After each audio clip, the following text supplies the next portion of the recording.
അസ്സലാമു അലൈക്കും. ബഹുമാനമുള്ള മുഅ്മിനീങ്ങളെ, നാം എല്ലാവരും ഖബറിനെ കുറിച്ച് ചിന്തിച്ചിട്ടുണ്ടോ? എന്താണ് ഖബർ? ഖബറിൻ്റെ ആഴം സോദരാ നീ ഓർക്ക്, അതിൽ നിന്നെ മെല്ലെ ഇറക്കലും ഒന്നോർക്ക്. നിൻ്റെ പള്ളി പരിസരങ്ങളുണ്ടല്ലോ, നിൻ്റെ പള്ളിയുടെ ചുറ്റുപാടുണ്ടല്ലോ, നിൻ്റെ പള്ളിയുടെ ചുറ്റുപാടിൽ അവിടെ കുറേ മനുഷ്യരെ അടക്കം ചെയ്തത് നീ കാണുന്നില്ലേ? കുറേ മനുഷ്യരെ കുറേ പേര് ചേർന്നിട്ട് സന്തോക്കിലേറ്റിയിട്ട് പള്ളിക്കാട്ടിലേക്ക് കൊണ്ടുപോകുന്നത് നീ കണ്ടിട്ടില്ലേ?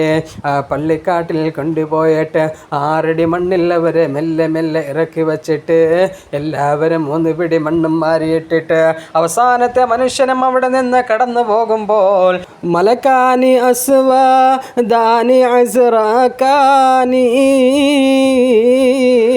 ശഅറുഹുമാ യസ്ഹബുൽ ഖദമൈനി. 2 മലക്കുകൾ കടന്നു വന്നിട്ട് നിന്നോട് കുറേ ചോദ്യങ്ങൾ ചോദിക്കുന്ന ആ ഒരു അവസ്ഥയെക്കുറിച്ച് നീ ചിന്തിച്ചിട്ടുണ്ടോ? എല്ലാവർക്കും എല്ലാ സ്ഥലങ്ങളിലും എല്ലാവരും കൂട്ടുണ്ടാകും. ഈ ദുനിയാവിൽ ജീവിക്കുമ്പോൾ കുറേ പേര് നമുക്ക് കൂട്ടായിട്ടില്ലേ?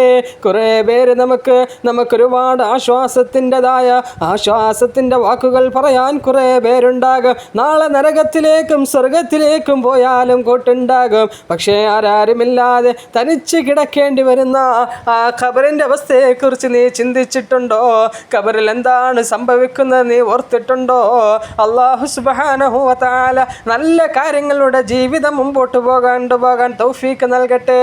ചിന്തിക്കണം മനുഷ്യരെ, ചിന്തിക്കണം. ഖബറെന്ന് കേട്ടാൽ തൽക്ഷണം ഞെട്ടേണ്ടതാ,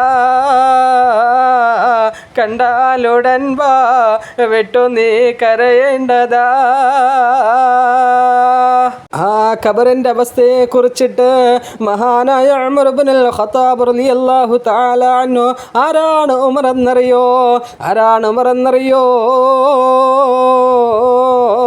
ഉമർ റളിയല്ലാഹു തആല അൻഹു ഇസ്ലാമിക പ്രബോധനത്തിൻ്റെ മുടിച്ചൂട മന്നനായിരുന്ന മഹാനായ ഉമർ ഇബ്നുൽ ഖത്താബ് റളിയല്ലാഹു തആല അൻഹു പോലും ആ ഖബറിൻ്റെ ഭയാനകമായ അവസ്ഥ ഓർത്തിട്ട്, ആ ഖബർ ജീവിതം ഓർത്തിട്ട്, യാ ലൈതനീ